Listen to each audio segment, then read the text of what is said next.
Hola, buen día a todos. Sean bienvenidos a este primer episodio de Simulation Maestros Class, Dymola para la simulación de sistemas. En este primer episodio vamos a comenzar con nuestro primer maestro, Alessandro Picarelli, eh, quien nos va a dar una clase sobre Dymola. Es una primer clase introductoria, pero con muchos casos de aplicación y bien práctica sobre lo que se puede hacer con Dymola. So, eh, thank you so much, Alessandro, for being here. So, could you please go to the next slide? Sure, you're welcome. I will introduce yourself uh, before starting. So, vamos a hablar, Alessandro pertenece a TECHNIA, él trabaja con Dymola y vamos a hablar de esas librerías. Un poco la bibliografía de Alessandro, él es nacido en Italia, tiene una maestría en ingeniería mecánica, comenzó a trabajar en todo lo que es la parte de powertrain en Jaguar, Land Rover, eh, como, como ingeniero. En 2005 se movió a toda la parte de lo que es investigación y desde el 2007 él está trabajando totalmente enfocado en Dymola, en Claytex en aquel momento, que es uno de los partners, o si no el partner más importante de de Dymola para Dassault Systems. Y bueno, ahora Tecnia, que adquirió a Claytex, y bueno, trabajando full time. Como decía en el webinar, este webinar va a ser eh, en la mayor parte hablado en inglés, ya que Alessandro, él está localizado en Inglaterra. Pero bueno, yo voy haciendo mis interrupciones en el medio del webinar para ir bajando a tierra algunos conceptos en español, entonces va a ser un poco y un poco, si me permiten eso. Y bueno, eh, voy a cambiar ahora a inglés y para darle el pase a Alessandro. Alessandro, thank you so much for being here. It's a pleasure for us to have you in this first episode of Maestro's class for the community, for the open community. Uh, so I already introduced yourself. Please, stage is yours, and I will interrupt time to time to put something into Spanish. Is that okay? That's fine. Yes, absolutely. Absolutely. Okay. So hello, everyone. Thanks for attending, finding the time to attend. Um, so for today, I apologize. I'm going to deliver it in English, but if at any point you have any questions, please interrupt, put the questions in the chat, whatever you prefer. It's about transferring the knowledge today that I've gained probably since 2001 in this area that I'm going to present, and informing you on something that I was not very aware of when I started off in my career, but something that is fundamental to product development in all industries and all applications. So I will go ahead. So thanks for the introduction. So Claytex started in 1998 in the UK, and it became part of TECHNIA, which is another Dassault System partner, in 2022. So we have some other offices in different parts of the world. The North American offices, particularly the USA office, is there to support all the NASCAR and IndyCar activity that we have. So we will see and gain understanding how the product is also used in motorsports, but also other application areas. Vehicle engineering, vehicle system simulation was one of our first application areas a long time ago. And then we branched off into different application areas. But we specialize in systems engineering, modeling, and simulation. More recently, we have also been integrating artificial intelligence to help us develop models faster, but also make considerations during model development that would take a human a lot longer to do. So we are integrating AI into our workflows. So the business activities we have are engineering consultancy. So we don't just sell software, we actually build and develop software and test it. We offer support to customers. We are particularly developers of Modelica libraries. We will learn what Modelica is later on. And we are a DASO and have been for a number of years a DASO development partner. And we, of course, offer training services to get people's knowledge from zero to very advanced in a very short amount of time. So some examples of the work we've done in all sorts of different industries. I mean, I'm listing the main ones here: automotive. That can be, for example, road cars, buses, trucks, different types of automobiles, aerospace, so aircraft for passengers, drones, unmanned aerial vehicles, and anything other or additional to that in the aerospace industry, industrial equipment, and also energy. So energy, we look at data centers, the energy usage. We try and optimize or help the people designing the data centers to optimize them to use the least amount of energy possible and be able to manage our energy in the greenest way possible, the most responsible way possible. We also develop our bespoke tools internally to help us with all these activities that I've listed. And so the main tool, the main software we use is Dymola. The language is Modelica. And we can also export the models, the system models, as black box models and distribute them in this way if we need to, and through the functional mockup interface, FMI. So a bit of background on different types of simulations you can do without going into a huge amount of detail. So at one end, we have a very detailed simulation, which is finite element analysis and CFD, computational fluid dynamics, which I'm sure most of you, if not all of you, are already aware of. So in system simulation, we come away from that a bit in the sense that we are looking typically at the overall system, not just the fine detail in a particular part of a system. And so we also include the other physical domains.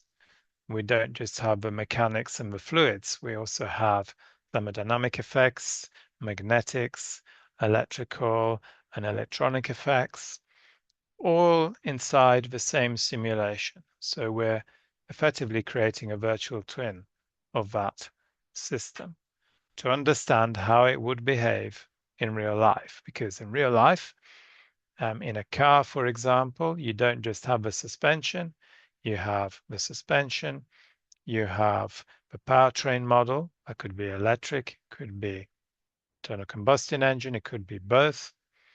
You then have the cabin model with the thermofluids in the cabin, the occupants, the HVAC system, the heating and cooling systems. And so we need to understand how all those systems interact.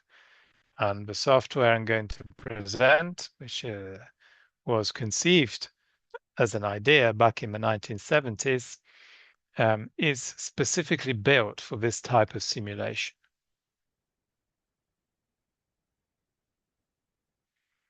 let me So put how this do in these, yeah, so Alessandro, sure, just one please. minute. Esto es la introducción a lo que es la simulación y lo que mostró Alessandro en este slide es, conocemos ya la familia de simulación, estamos muy acostumbrados a elementos finitos, a fluidodinámica, pero todo lo que es la parte de Dymola modélica es lo que se conoce como simulación de sistemas. Entonces lo que tienen abajo a la derecha es todo lo que de alguna forma eventualmente podría simular lo que hacemos en ciertos casos. Pone Alessandro el caso de un auto y toda la parte de la cabina, la parte de suspensión y la parte de fluido térmica. Thank you, Alessandro. Go ahead. Okay, thank you.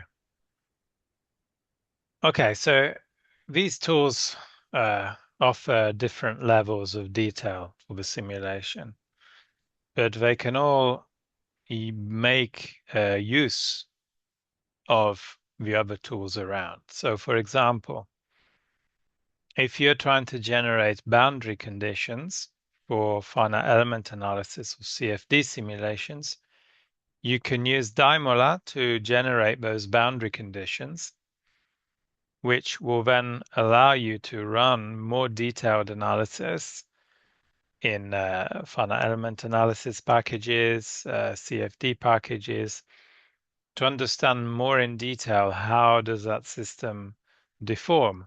How does a fluid flow? What are your losses due to turbulent flow, for example?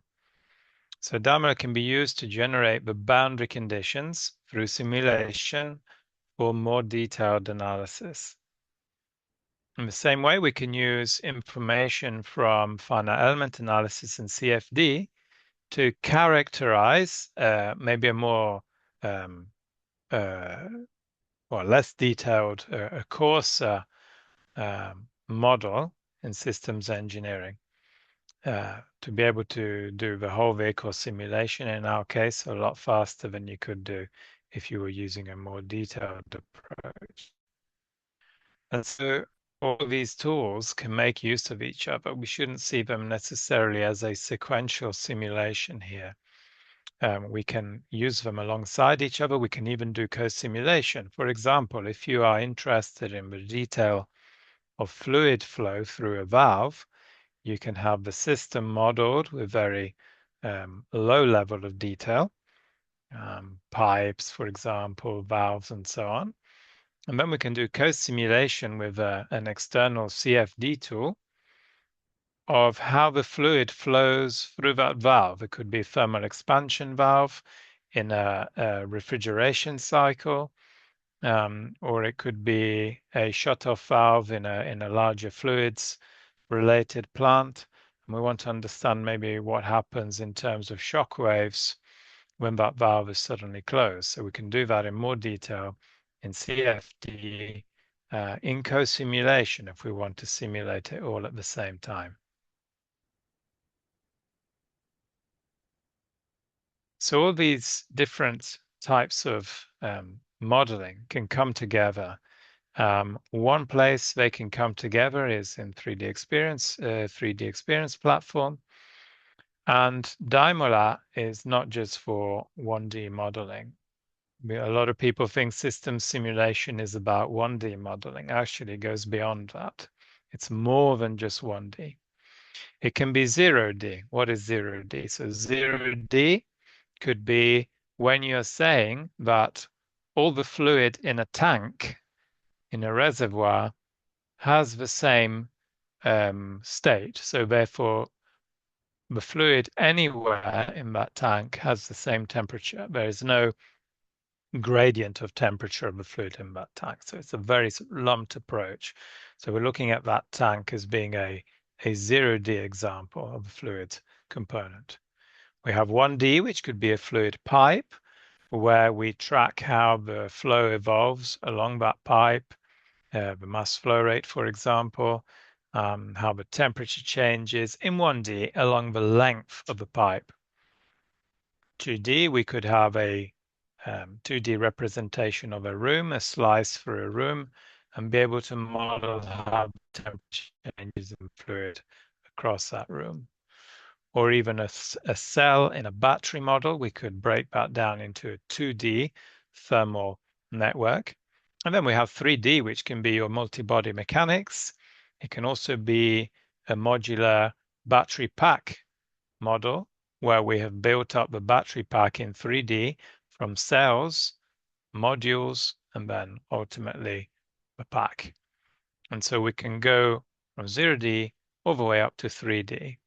When I say 3D, though, I don't mean to the level of detail of CFD and finite element analysis. We are still at a very coarse level here. We're still dealing with sort of much larger chunks or parts of the system than you would with FEA and CFD.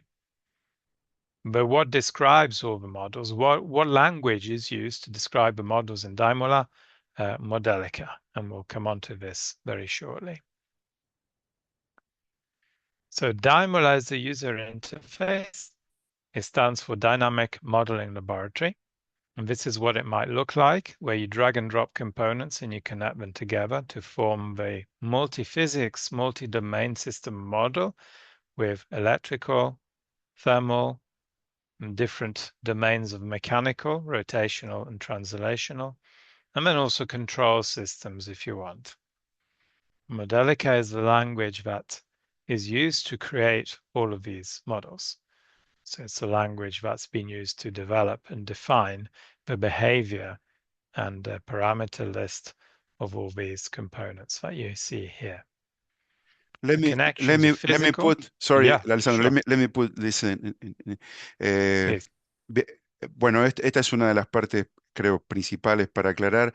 Eh, Daimola tiene como lenguaje de programación, porque al final puede ser visto como un lenguaje de programación modélica, en la cual es multifísica, como dice Alessandro, tiene la parte mecánica, tiene la parte térmica, tiene la parte fluidodinámica.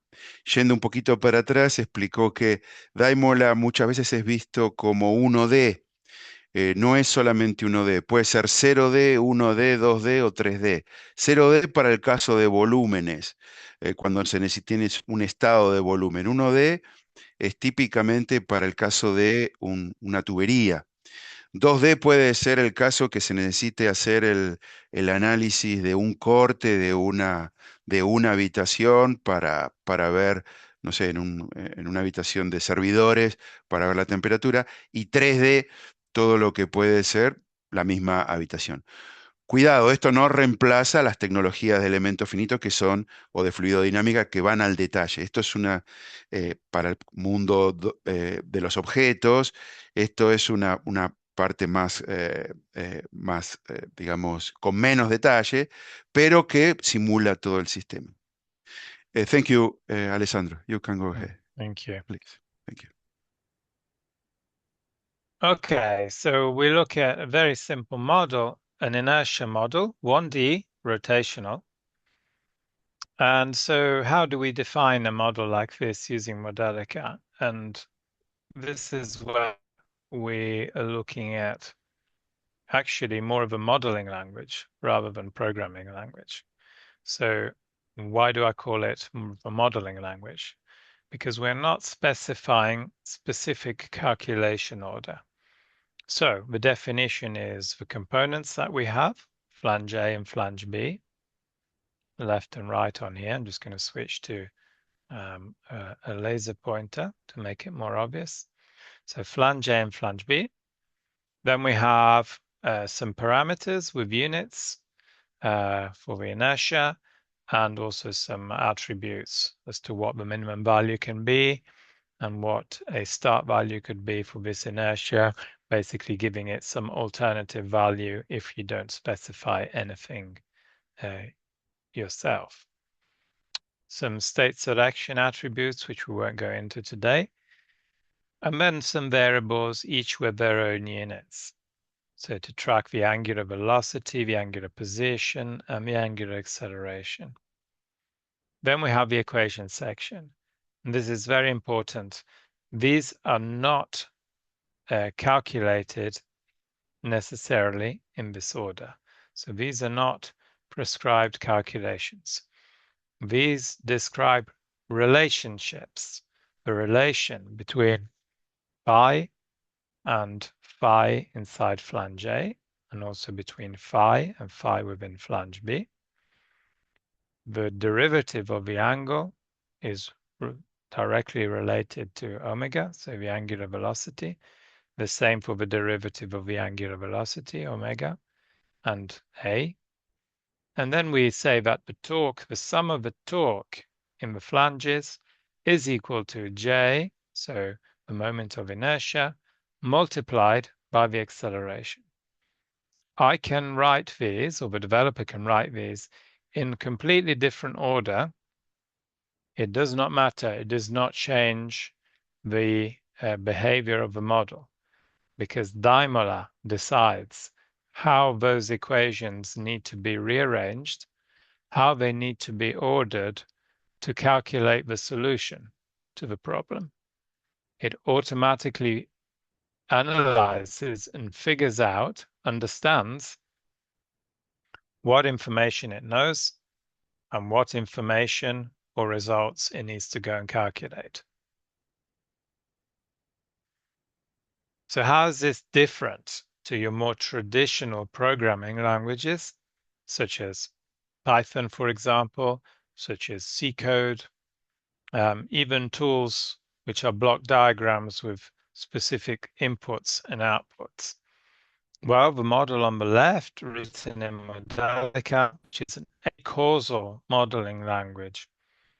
This can be reused in lots of different situations. You can connect it to any other mechanical component, pretty much, and it will find out by itself, Dymola will find out by itself how it needs to perform the calculations and in what order to calculate the solution. With a programming language, you have to create a different solution, mathematical solution, for each case or different boundaries, different boundary conditions that you have for the inertia. So your model library becomes a lot bigger. It becomes a lot more time consuming to create the models, and the user needs to think about exactly what information is available and what the unknowns are. So what information needs to be calculated. For example, here we have boundary condition of acceleration, speed, position, and torques.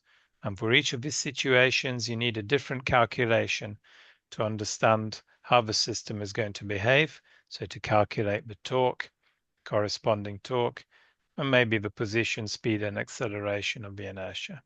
With a model on the left, you could attach acceleration, speed, position, or torque differential actuators, and it would automatically calculate the solution for you without you having to change anything about the mathematical definition. So one model for all situations that you might want to use that model in. Let me highlight this, Alessandro. Sure. Eh, eh, Esto es súper importante y aquí es donde ocurre la magia, por decirlo de alguna forma. A la izquierda está Modelica y lo que quiero resaltar es lo que se llama un modelo acausal. ¿Qué significa eso? Que donde dice equation, uno lo escribe como si fuese, se escribe como a un estilo humano, ¿no? Define las ecuaciones, no importa el orden. No es como en programación que a la izquierda está la variable que se le va a asignar. No, ahí las dos tienen el mismo peso y se resuelve ese sistema de ecuaciones. Modélica decide el orden, pero uno no nos importa con qué orden va a escribirla. A la derecha están los lenguajes de programación tradicional como Python, etcétera, donde sigue en general una parte serial y es mucho más complejo y más tardado, más demorado en llegar a la solución. Entonces, este es uno de los puntos principales y en definitiva, en realidad, vamos a ver que al final ni siquiera vamos a llegar porque a uno si quiere resolver un problema industrial, no le gusta mucho estar con líneas de código, ¿no? Entonces vamos a ver que se resuelve después todo a nivel componente, ese componente que ven ahí, inercia, todo se va a resolver a ese nivel. Entonces, sigamos, sigamos atentos porque esto se pone cada vez mejor. Thank you, Alessandro. Okay, thank you. This is just an example of some of the industries. I mean, there's many more, but just to give you an example, it's used across a wide range of industries, not just automotive. So what have we used Dymola for and why? So we've used it for all of these applications on the left. Notice a variety. So, okay, vehicle gearboxes and drivelines. We have water pumping systems. We have mechanical watch gear train efficiency, food processing, HVAC and human comfort in buildings, submarines, oil extraction. So lots of different applications. Why? Why can we use the same software to do all of that? Because it's multi-physics and it's not for one specific type of application. Why do we do the modeling with Dymola? Why do you need to do systems modeling and simulation in general? Well, to analyze the system, to improve it, for the energy efficiency, to maximize performance, to optimize it, to predict whether a design is going to work from a functional point of view. To shorten development times, of course, we can replace a lot of physical testing and physical prototype manufacture. We therefore reduce development costs, we bring them down, and we can analyze thousands of possibilities in a few hours, many more than you can in real life. So this is just an overview of what we've used it for. So we'll go on to some examples. So yeah, repeated headline achievements, which is what I just mentioned, basically replacing physical testing. This is one of the main uses for it. But also being able to reduce the time needed to develop controllers. You do not have to wait for the physical prototype anymore, but you can do it with a detailed predictive system model. Now you can start the development of controllers much earlier because we have a tool, a language, which is able to represent the multi-physics of the system, and so the behavior you would expect to have in real life. So I'm going to go through a few case studies, slightly different order to what was on the invite for today, but nonetheless we will touch on these four, and I'll show you this last one live. So we'll start off with hydraulics modeling for off-highway or mining equipment in this case. So you can imagine the forces and torques that are going through the shafts and through the bearings of this type of machinery are very large. Therefore, also the heat, the thermal aspect, the thermal loss is also going to be very high in terms of the energy that needs to be dissipated. And so our customers are able to, okay, model the mechanics, that's fine, multi-body mechanics in Dymola, but also include the bearing systems and the lubrication systems, tanks, coolers, to understand, is there enough oil going back to the tanks through drainage after they've been through the bearings? How do they need to manage the temperature of the oil before it gets pumped back around the system and through the bearings? And therefore, do they need to modify the design? Do they need to increase the oil capacity of the tanks? Do they need to increase the cooling when the machinery is used? Maybe not in a cold climate, but in a hotter climate. So the product needs to be tested in a virtual environment for use or application in different environments in the real world: hot, cold, humid, dry. We need to make sure that the product will work in all the markets that we want to sell that product in.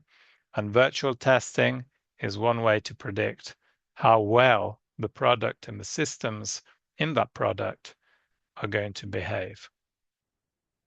Did you want to summarize this? Yes, Alessandro. Miren qué importante esta aplicación que es para toda la parte de hidráulica, de maquinarias, y específicamente está mostrando en parte de construcción y minería, tan importante en nuestra región, en Latinoamérica.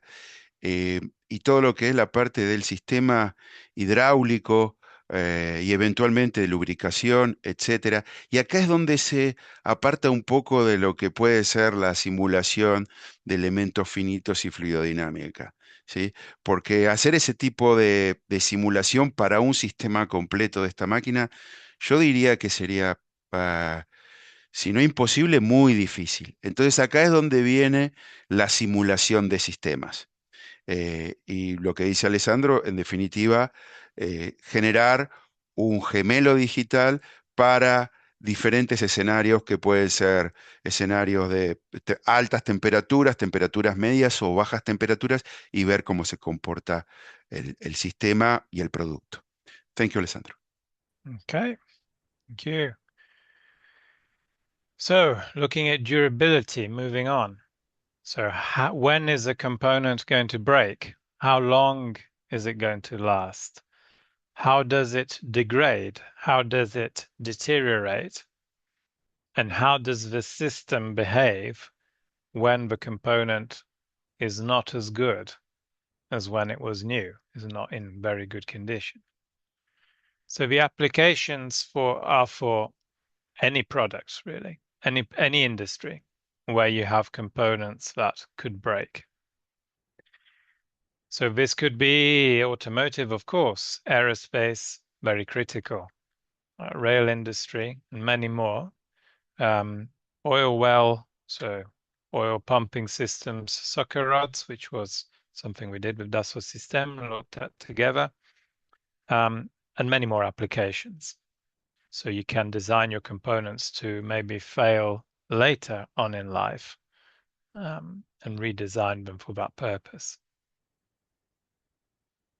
So one example, we've done this for a few automotive OEMs. One in particular, which we're working with currently, is Hyundai, Kia Motor Group, motor company, and they want to replace physical testing to generate the data, the information they need to predict when a component is going to fail, particularly for new designs of hybrid and electric vehicles. If we can generate the same data that we would with a real vehicle on a test program, through simulation, we can reduce the time it takes to generate the data, and we can also reduce the engineering times, the development times for the vehicle. But the data has got to be good. So the results of the simulation need to be similar, very similar, comparable to what you would measure in the real world.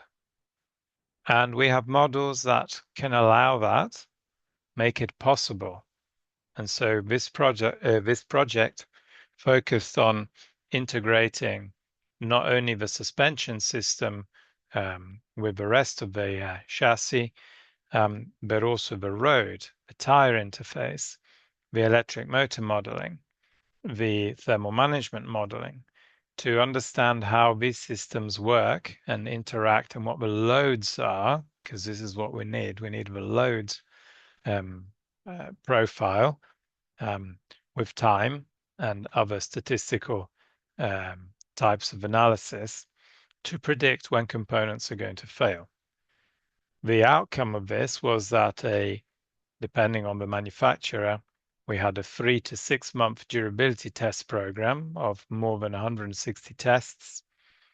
The results, the measurements were delivered, were created virtually from simulation, basically from one night on a single PC to, for the longer program, a weekend on a PC, which ran all these vehicle maneuvers. The detail can be very high, so LiDAR scanned road surfaces, for example, and we do all of this inside Dymola. The results are then exported and they are used, processed by durability analysis software to predict when the various components are going to fail. Excelente. Muy interesante esto. Este es un caso de referencia con Hyundai y Kia. Eh, Fíjense lo interesante que es que se calcula toda la durabilidad fatiga y para eso modelaron, hicieron un gemelo digital de lo que es un carro, no solamente el sistema de suspensión, no solamente el chasis, también todo lo que es el motor eléctrico, eventualmente la gestión de la parte térmica de la cabina y toda la interfase que es el neumático y la ruta. Y pasaron, estos ensayos son muy, muy caros, tanto en dinero como en tiempo, porque si alguien vio alguna vez estos ensayos en las principales automotrices del mundo, son rutas donde hay un piloto que va manejando cientos, miles de kilómetros y suele durar entre 3 y 6 meses, 160 ensayos, como pone ahí Alessandro, y se hizo todo esto en una noche en un computador, usando Dymola. Con todos estos resultados, que es para múltiples ensayos, se lleva todos estos resultados, fuerzas, aceleraciones, como se ven esas flechitas en las ruedas, y después se postprocesa en un software específico de fatiga. Pero todo lo que es el corazón y los datos crudos que se deberían tener de otra forma con ensayos que durarían muchísimo, se obtienen muy, muy rápidamente y de una forma muy, muy precisa con esta tecnología. Thank you, Alessandro. Thank you. And the same type of replacement of physical test we can do to predict the performance of the HVAC system, heating, ventilation, air conditioning, for a vehicle. So we can analyze the effect of different type of glass, type of insulation in different climates around the world, or even in a test chamber through simulation, and predict what's the best glass technology to reduce the vehicle heating up too much, to limit the vehicle heating up too much in a very hot climate, or maybe losing a lot of heat in a cold climate, and therefore you need more heating. Your range reduces because your energy consumption has gone up, particularly for electric vehicle. This is very important. And so again, using predictive models for this type of analysis, all on desktop. Bueno, en este caso también referencias súper importantes y la optimización para vidrios, ¿no? ¿Qué tipo de vidrio para reducir todo lo que es la parte de transmisión solar para ese carro y hacer esas evaluaciones? Fíjense las diferentes aplicaciones que nos están mostrando muy, muy variadas, ¿no? De la multifísica. And the Please go same we ahead. can do for buildings, okay? Because you have Eh, glass in buildings, same type of simulation you can do. Y lo mismo para edificios, ¿no? Con edificios y sus ventanas. So simulators, now we bring the human in to the model.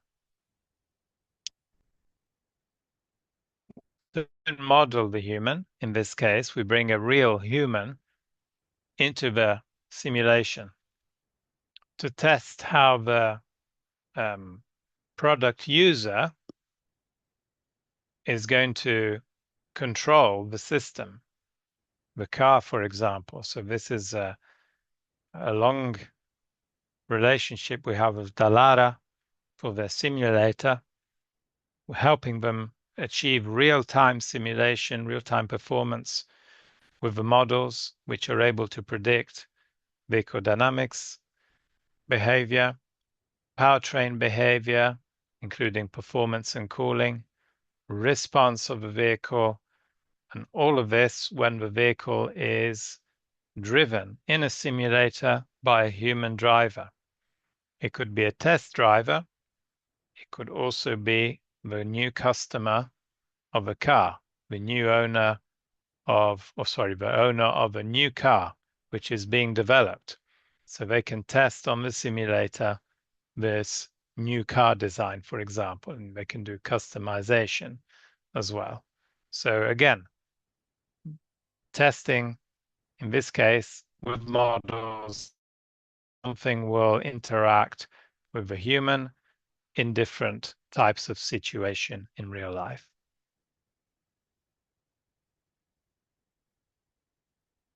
So the models you see behind a lot of the top-end motorsports, F1, NASCAR, Indy, will be most likely these types of models I've been showing you sitting behind the hardware or the simulators. Miren qué interesante esta parte, porque aquí, bueno, tiene una relación muy antigua con Dallara, que hacen autos de carrera. eh, y bueno, aquí es donde pusieron al piloto, hicieron un simulador de manejo. Entonces, ya acá no solamente se está simulando el producto, sino que en tiempo real se está haciendo una simulación de cómo el humano, en este caso el piloto, y el producto va a responder el automóvil en tiempo real. And it doesn't have to be motorsports. It can be road car, it can be bus, it can be truck, it can be digger, it can be the mining equipment that we showed earlier, it can be something aerospace, it can be the operator of an energy plant. Mira, esto también es súper, y con muchos de ustedes muchas veces discutimos este tema de no solamente auto de carrera, esto puede ser una máquina para aplicaciones de minería, donde son máquinas muy, muy grandes, o cualquier tipo de vehículo que sea un desafío, saber cómo va a responder el vehículo, cómo va a responder el humano ante el manejo y cómo va a responder la máquina operando. Todo esto se puede simular en lo que es en este simulador en tiempo real. Thank you. Okay, penultimate example, fault injection. What happens when something breaks? How does the system behave? How does the aeroplane behave? How does the car behave? How does the power station behave? How does a controller react to control the system into a safe mode? And so Dymola, because multiphysics, predictive approach to the simulation, we can inject physical faults, pipe leaks, electrical open and short circuits, mechanical failures, so bush or mounting failure, for example, plastic deformation of shafts, of mechanical shafts. So we have all these different physical faults that we can inject to develop the controller to be controlling the system to safe operation. And it's very important to be able to start this type of simulation very early on in the development. Bueno, y acá introducen una falla, ¿no? Eso también es súper interesante para ver cómo reacciona el sistema. Esta falla puede ser una falla eléctrica con un cortocircuito, puede ser en un eje, una deformación plástica, en un amortiguador, diferentes tipos de falla y cómo va a reaccionar ese sistema en el modo, de un modo seguro. Thank you. Thank you. Okay, very busy slide. So I Yeah. have built up the systems through the examples. We started off with something which looked quite simple in terms of system model, and then we built them up. And this is a culmination, I would say, of detail. So we have a bus, which is a electric bus with fuel cell model. We use 0D, 1D thermofluid approach. We have a cabin model with occupants divided into 3 zones. We of course have the HVAC system, and we have electric powertrain with motors, controllers, and electrical energy storage. So now I'm going to go live into Dymola to show you this model. These are lots of different systems coming together. Your road, your tires and wheels, suspension, body, driveline, powertrain, including fuel cell, HVAC system, thermal management, cabin model, and occupants as well. Bueno, aquí él va a mostrar, este es el modelo de un autobús eléctrico y muchos sistemas siendo simulados al mismo tiempo. La carrocería del bus, los neumáticos, la ruta, los sistemas de ventilación y aire acondicionado, sistemas eléctricos. Entonces, bueno, veamos ahora en vivo el sistema corriendo en Daimola. Okay, so this is the same model, and what we want to explore with the model is the effect of the doors opening and closing on the internal temperature of the cabin and the load on the electrical system. So we have an electrically driven HVAC system for the air conditioning. We then have cabin model, which is divided into 3 sections: front, middle, rear. We have the partitions and the window models. We have solar radiation coming down, hitting the bus at a particular angle. So you have solar radiation going into the bus, being absorbed by the bus, and being reflected by the bus. You have people inside the bus, passengers, which generate heat, generate humidity, and that is then coupled to the electrical system, the battery model, which we have in here. The battery model is also coupled to inverters and the electric motor, and also the fuel cell stack, where we have a 0D, 1D thermofluids approach to the stack. We then have the electric powertrain, and every time the bus stops on this cycle or at particular points, we are opening the doors of the bus.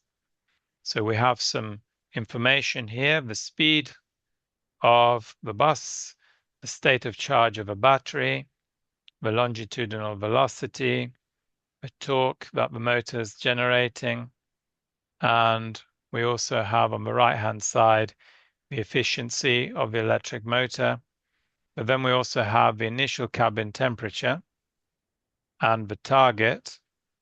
And if I zoom in, we start to see the detail here that every time that we have a situation where the doors open, so we come to stop, we open the doors, we have exchange of hot air from outside with cooler air from inside. The ambient is 43 degrees and the target for the temperature inside is 22. So we have a air exchange in the central compartment, which is why the peak is in red here for the central compartment, because that's where the doors are in this case. And then the HVAC system manages to bring the load down, the temperature down. And then the load suddenly goes back up. We have a next stop. There is air exchange, people exchange. So we have hot air go inside the bus, and we have the same type of cycle. Obviously, if we were not modeling the doors opening and closing, we would not have these increases in air temperature. We would not have a simulation of the extra load that's being felt and managed by the HVAC system.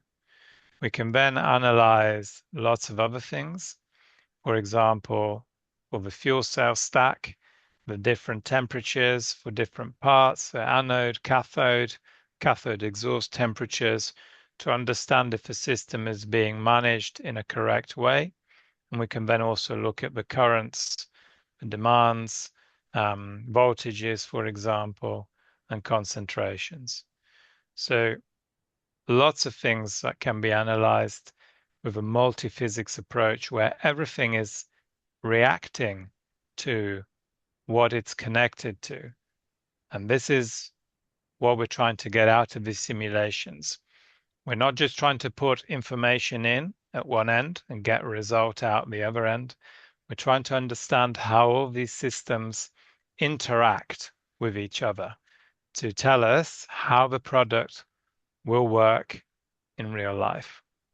Bueno, este caso me parece que aclara todo, ¿no? El funcionamiento de sistemas. Desde un caso tan simple como en un autobús, cuando se abre una puerta y se cierra la puerta del autobús para dejar salir o entrar a un pasajero, y cómo cambia el clima adentro, la temperatura adentro. Eh, y, y no solamente cómo cambia el clima, porque el sistema de aire acondicionado, en este caso, va a tener que reaccionar con la batería y el motor eléctrico para producir la energía para el frío y enfriar esa cabina a la temperatura, a la temperatura objetivo.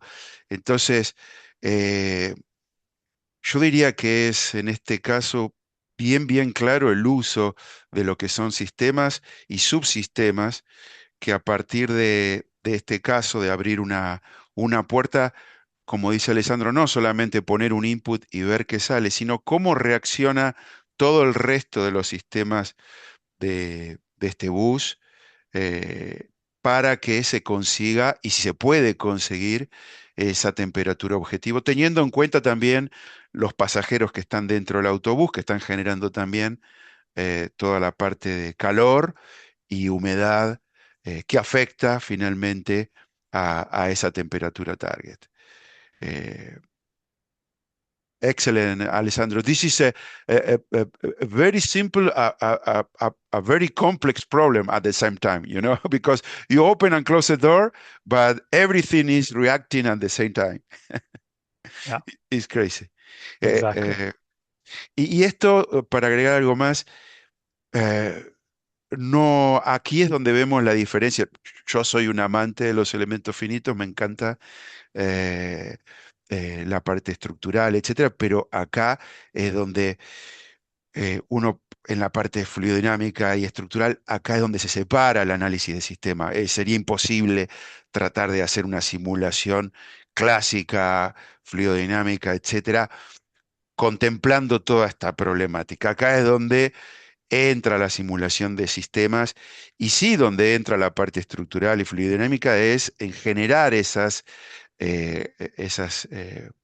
paquetes, esos subsistemas y entenderlos, ¿no? En el caso que no tengamos esa información. Eh, Excelente, Alessandro. Okay, so if you like, we can open up to some questions.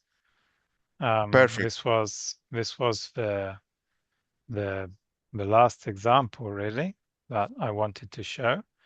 But yeah, so the next steps could be um, get in touch. We can discuss different applications and discuss your needs. But now we can look at if anyone has any questions, um, we can look at answering them.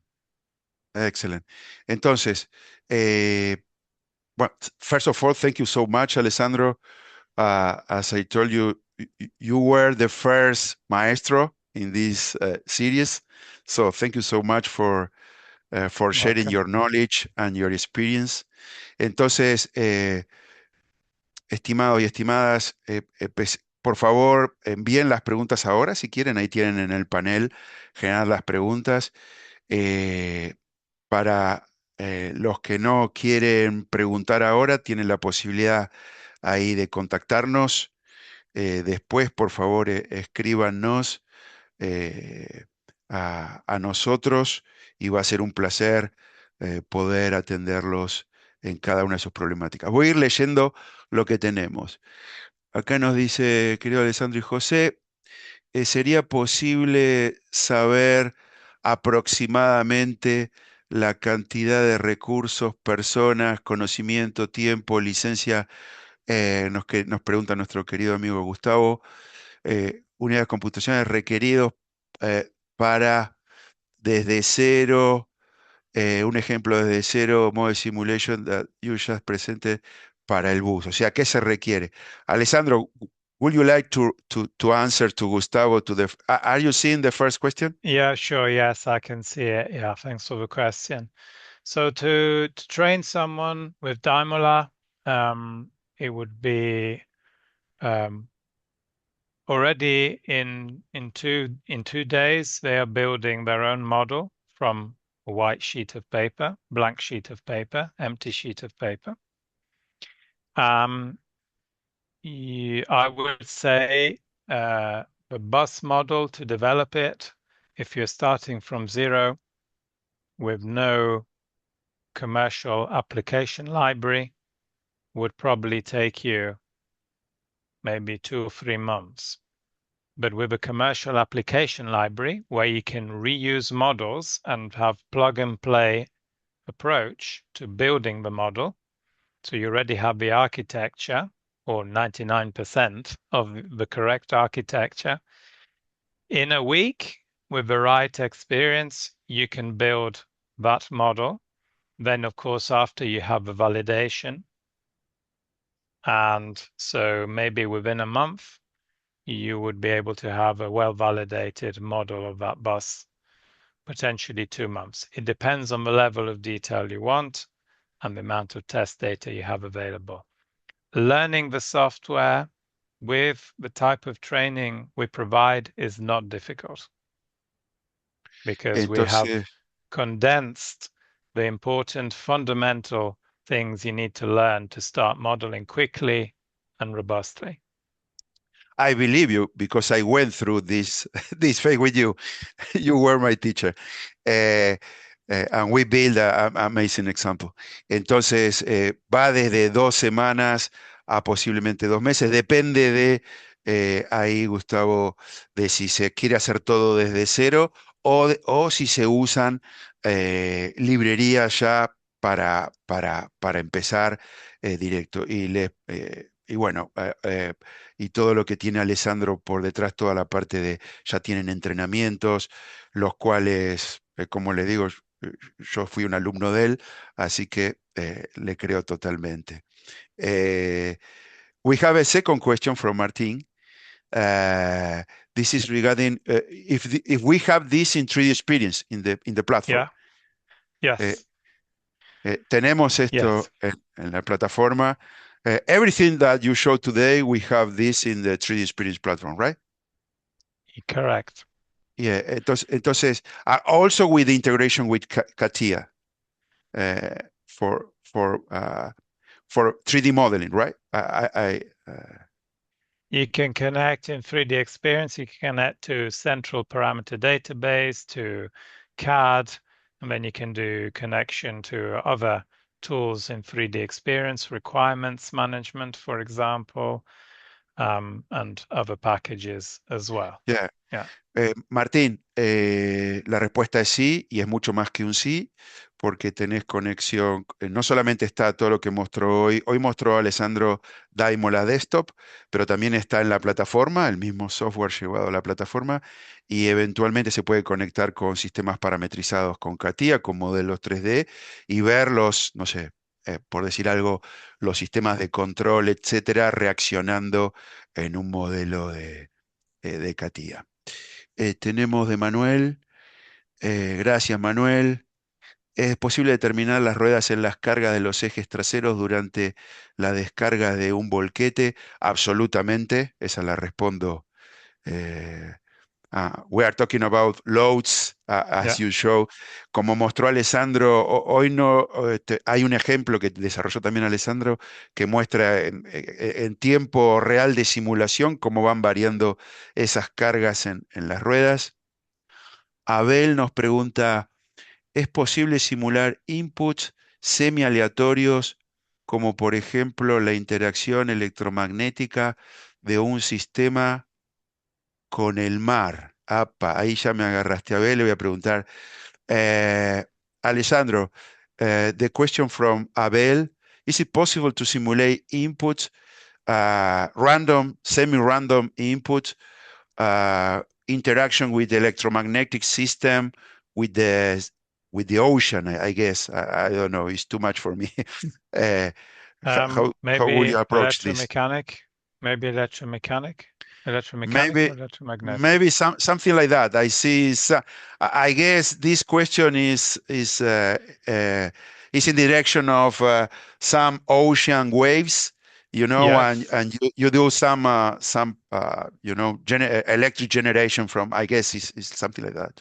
Not sure. Yes, yes, you can. We've modeled energy recovery systems that exist in the sea for renewable energy. We've also simulated ships, so how ships move in the sea. So we have done interaction with the sea of different types of system. Yeah.